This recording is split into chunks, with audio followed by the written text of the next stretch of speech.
السلام علیکم حضرات۔ موت کے بعد کی کیفیت اور عذاب قبر قرآن کی روشنی میں۔ قبر کے عذاب کے بارے میں قرآن یہ بتاتا ہے کہ یہ عذاب تمام لوگوں کے لیے نہیں بلکہ کچھ ایسے لوگوں کے لیے ہے جنہوں نے دنیا میں ظلم کی حدوں کو پار کر ڈالا تھا۔ باقی تمام مردوں کے لیے قرآن ہی یہ بتاتا ہے کہ برزخ میں یہ نیند کی کیفیت میں رہیں گے۔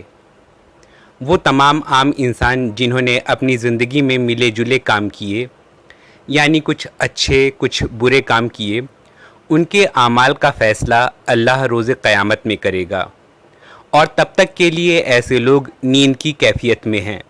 جیسا کہ سورہ یاسین کی آیت 51 اور 52 میں لکھا ہے کہ جب قیامت میں سور پھونکا جائے گا تو سب اپنی قبروں سے نکل پڑیں گے اور کہیں گے کہ ہمیں کس نے ہماری سونے کی جگہ سے اٹھا دیا۔ نیند میں وقت کا پتہ نہیں چلتا، اور قرآن میں سورہ بقرہ کی آیت 259 میں ایک قصہ ہے۔ غالباً حضرت عزیر تھے جن کو اللہ نے 100 سال کی نیند سے سلا دیا تھا، یہ دکھانے کے لیے کہ قیامت میں اللہ مردوں کو کس طرح زندہ کر کے اٹھا دے گا۔ 100 سال بعد جب انہیں اللہ نے اٹھایا اور ان سے پوچھا کہ تم اس حال میں کتنی دیر رہے، تو حضرت عزیر کا جواب تھا شاید ایک دن کا کچھ حصہ، یعنی انہیں 100 سال کا عرصہ محض چند گھنٹوں کا محسوس ہوا۔ جس طرح کا احساس عموماً انسان کو گہری نیند سے اٹھنے کے بعد ہوتا ہے۔ دھیان رہے یہ اللہ نے موت اور اس کے بعد روز قیامت انسانوں کو زندہ کر کے اٹھا دینے کی کیفیت اپنے بندے کو دکھائی تھی۔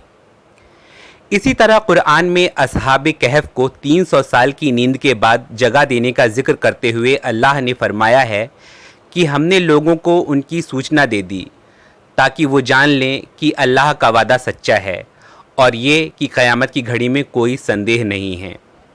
سورہ کہف کی آیت 21 کو دیکھیے۔ یعنی قیامت میں انسانوں کو اٹھا کھڑا کر دینے کا اللہ کا وعدہ سچا ہے، یہاں یہ بتایا گیا ہے۔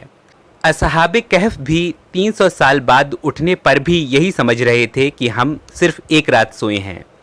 قرآن کی ان آیتوں سے یہی ظاہر ہوتا ہے کہ عام انسانوں کے لیے قبر کا زمانہ ایک گہری نیند کی حالت میں گزرے گا۔ بے شک قرآن میں عذاب قبر کا ذکر ہے، اسی طرح قبر میں جنت کی رحمتوں کے نازل ہونے کا بھی ذکر ہے، لیکن قبر کا یہ عذاب اور ثواب عام انسانوں کی بجائے کنہیں اور لوگوں کے لیے معلوم پڑتا ہے۔ قبر کے ثواب اور عذاب والے لوگ وہ ہیں جن کے اعمال کی بدولت ان کے دنیا میں رہتے ہوئے ہی ان کے لیے جنت یا دوزخ کا فیصلہ کر دیا گیا۔ قرآن میں اللہ نے یہ فرمایا ہے کہ اللہ کے محبوب بندوں کی موت کے ساتھ ان پر اللہ کی طرف سے رحمتوں کا نزول ہونے لگتا ہے۔ سورہ آل عمران کی آیت 169 170، ان پر رحمتوں کے نزول کے لیے قیامت تک کا انتظار نہیں ہے۔ ایسے لوگوں میں تمام انبیاء علیہم السلام اور شہید وغیرہ آتے ہیں۔ ٹھیک اس کے الٹ جو لوگ انسانیت کے سخت ترین دشمن ہیں، جیسے کہ فرعون، ان کی موت کے ساتھ ان پر روز صبح اور شام عذاب کا سلسلہ جاری ہو جاتا ہے۔ یہ قرآن سورہ غافر آیت 45 اور 46 میں بتایا گیا ہے۔ ایک بات اور بڑی زوروں شور سے کہی جاتی ہے کہ قبر کا عذاب یہ ہے کہ اس بندے کے مردہ جسم پر قبر کے اندر اژدہے اور بچھو وغیرہ چھوڑ دیے جاتے ہیں، لیکن غور کیجئے تو کبھی کبھار نیک اور شریف آدمی کی قبر سے بھی سانپ وغیرہ نکلتے دکھائی دیتے ہیں۔